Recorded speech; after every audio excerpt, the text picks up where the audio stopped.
আসসালামু আলাইকুম সুপ্রিয় দর্শক, আজকে আমি তৈরি করে দেখাবো খাজা। আর এই খাজাটা খুব সহজে কিভাবে আপনারা বাসায় পারফেক্টভাবে তৈরি করতে পারবেন সেটাই আজকে থাকছে ভিডিওর মাধ্যমে। আর দেখতেই পাচ্ছেন কতটা ক্রিস্পি হয়েছে, আর প্রত্যেকটা লেয়ার কিন্তু একদম পারফেক্ট দেখা যাচ্ছে।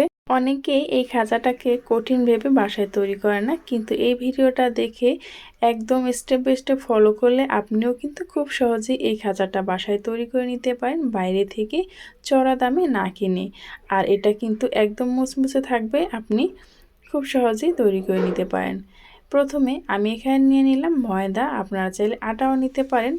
দিয়ে দিচ্ছি এখানে স্বাদ মতো লবণ, আর 1 চামচের মতো চিনি, আর হাফ কাপ সয়াবিন তেল।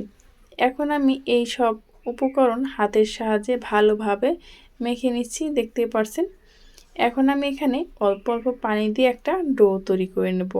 অবশ্যই এখানে কিন্তু বেশি পানি দেওয়া যাবে না, অল্প অল্প পানি এখানে ব্যবহার করতে হবে।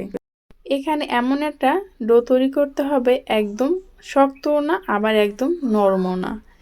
এভাবে করে আমি একটা সফট ডো তৈরি করে নিচ্ছি, দেখতে পাচ্ছেন কীরকম হয়েছে ডোটা। আর এখন আমি এটাকে ঢাকনা দিয়ে ঢেকে রেখে দেব রেস্টে 10 মিনিটের জন্য। 10 মিনিট পর ফিরে আসছি, দেখতে পাচ্ছেন এখন আমি এখানে হালকা তেল দিয়ে নিচ্ছি, যাতে করে এটা আমার তৈরি করতে খুব সহজ হয়। এখন তেলটা দিয়ে খুব ভালোভাবে হাতের সাহায্যে একটু মথে নিচ্ছি। এই ডোটাকে খুব ভালোভাবে মথে নিতে হবে, যাতে করে কোনো দানাদার ভাব না থাকে। দেখতে পাচ্ছেন আমি কিন্তু অনেকটা সময় ধরে এটাকে মথে নিয়েছি। এখন আবারও কিন্তু আমি এটাকে ভালোভাবে হাতের সাহায্যে বারবার মথে নিচ্ছি। এভাবে আমি 5 থেকে 6 মিনিট এই ডোটাকে এভাবে করে মথে নিয়েছি। তারপর এটাকে আমি একটা লম্বা লিচি কেটে নেব, তার থেকে আমি 2 ভাগে এটাকে ভাগ করে নেব। এখন আমি এটাকে 2 ভাগে ভাগ করে নিয়েছি, দেখতে পাচ্ছেন। এখন আমি একটা ডো একটু লম্বা লম্বা করে কেটে নিচ্ছি। এখন আমি এটাকে 5টা টুকরো করে নেব, যাতে করে সবগুলো টুকরো একই সাইজের হয়। সেজন্য প্রথমেই আমি একসাথে কেটে নিচ্ছি লিচিগুলো। আর লিচিগুলো দেখতেই পাচ্ছেন খুব সফট, একদম কিন্তু শক্ত না আবার একদম লেচলেচে নরমও না। এখন আমি এই রুটিগুলোকে বেলে নেব। এখন হাতের সাহায্যে আমি একটু এভাবে করে ছোট ছোট বলের মতো করে নিচ্ছি, যাতে করে কোনো ভাঁজ না হয়। সেই জন্য অবশ্যই এভাবে করে একটু ভালোভাবে করে নিতে হবে। তারপর আমি এখানে তেল দিয়ে এটাকে একটু রেখে দিচ্ছি, যাতে করে ড্রাই না হয়ে যায়। এখন যেহেতু আমি রুটিগুলো তৈরি করব, সেজন্য আমি এখানে কর্নফ্লাওয়ার এবং তেল দিয়ে একটা বেটার তৈরি করে নিচ্ছি। আমি এখানে কর্নফ্লাওয়ার আর 1 কাপ পরিমাণ তেল ব্যবহার করেছি এই রুটিটা বেলার জন্য। এটা কিন্তু অবশ্যই করতে হবে, এটা দিলে কিন্তু খুব ক্রিস্পি হয় এবং মুচমুচে থাকে অনেক সময়। সেজন্য এখন আমি যে ডোগুলো তৈরি করে রেখেছিলাম তার ভিতর থেকে একটা লিচি নিয়ে নিলাম, আর এটাকে আমি বড় করে রুটি তৈরি করে নিচ্ছি। আর এই রুটিটাকে আমি বেলেছি কিন্তু কর্নফ্লাওয়ার দিয়ে। এভাবে করে আমি সবগুলো রুটি একদম বেলে নিচ্ছি। এই রুটিটা হবে একদম পাতলাও না একদম মোটাও না, দেখতেই পাচ্ছেন। এটাকে একটু দেখে বুঝে নিতে হবে আমি রুটিটাকে কিভাবে তৈরি করেছি।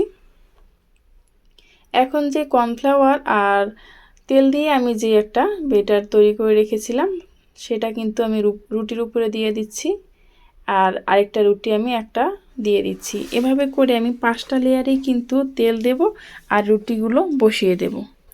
আর রুটিগুলো এরকম আঁকা বাঁকা হলে কোনো সমস্যা নেই, দেখতে পাচ্ছেন একদম নরম এবং সফট হওয়াতে কিন্তু আমি যেই দিকে এটাকে টেনে নিচ্ছি সেটা কিন্তু সেই দিকে চলে যাচ্ছে।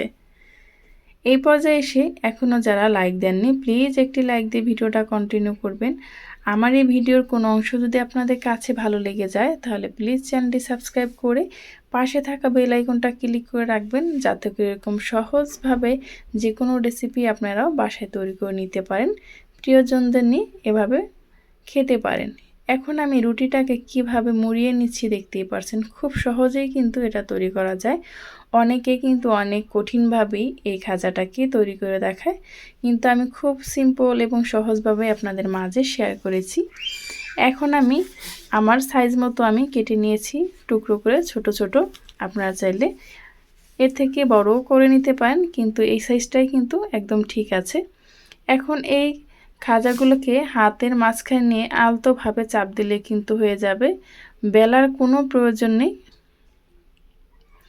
এভাবে করে আমি সবগুলো খাজাকে হাতের মাধ্যমে একটু চেপে চেপে নিচ্ছি। আর ভাঁজগুলোও দেখতে পাচ্ছেন খুব সুন্দরভাবে কিন্তু রয়ে গেছে, একদম কিন্তু এটার গায়ে লেগে যায়নি। এখন আমি এটাকে ভেজে নেব। এটা ভাজার জন্য পর্যাপ্ত পরিমাণ তেলের দরকার আছে, যাতে খাজাগুলো ডুবো তেলে ভেজে নিতে পারেন। এখন একটি কড়াই বসিয়ে দিলাম আর দিয়ে দিচ্ছি পর্যাপ্ত পরিমাণ তেল, যাতে খাজাগুলো ডুবে যায়। দেখতে পাচ্ছেন প্রত্যেকটা খাজা কিন্তু ডুবে গেছে। আর তেলটা মিডিয়াম গরম হয়ে আসলেই আমি সবগুলো খাজা এখানে দিয়ে দেব। এখন মিডিয়াম টু হাই হিটে রেখে এই খাজাগুলোকে ভেজে নিতে হবে, যাতে করে খাজাগুলো খুব সুন্দরভাবে ভাজা হয়, ভিতর থেকে একদম ক্রিস্পি হয়। ভিতর থেকে যদি এটা খুব সুন্দরভাবে ভাজা না হয়, তাহলে কিন্তু এই খাজাগুলো মুচমুচে হবে না বা রসালো হবে না। আলতোভাবে আমি একটু নেড়েচেড়ে দিচ্ছি, যাতে করে খাজাগুলো ভেঙে না যায়। অবশ্যই এই অবস্থায় একটু আলতোভাবেই ভেজে নিতে হবে। এখন এক পাশ যখন ভাজা হয়ে গেছে, আমি কিন্তু একটি কাঁটা চামচের সাহায্যে এটাকে উল্টিয়ে দিচ্ছি। খুব সাবধানে এটাকে উল্টাতে হবে, কারণ খাজাগুলোর ভাজ কিন্তু একদম পাতলা। যেহেতু এক পাশ এখন হয়ে গেছে, এটা কিন্তু অনেকটা ক্রিস্পি। যখন দোনো পাশে এরকম খুব সুন্দরভাবে ভাজা হয়ে যাবে, তখন কিন্তু এটা আমি উঠিয়ে নিচ্ছি।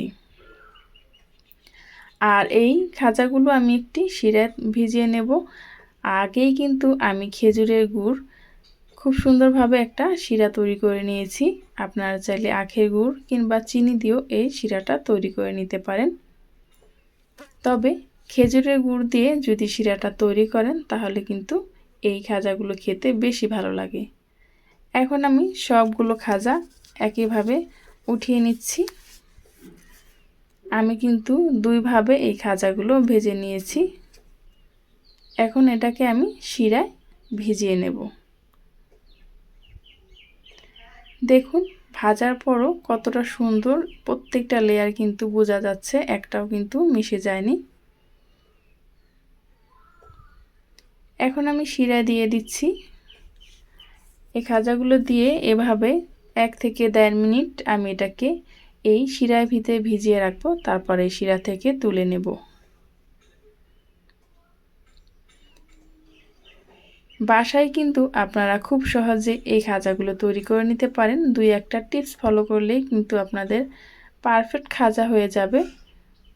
বাইরে থেকে আর অস্বাস্থ্যকর খাজা কিনে আনতে হবে না। যদি একবার বাসায় এটা তৈরি করেন বা শিখে যান, তাহলে কিন্তু আপনার কাছে সহজ এবং ইজি মনে হবে। একবার বাসায় কিন্তু এভাবে তৈরি করে দেখতে পারেন।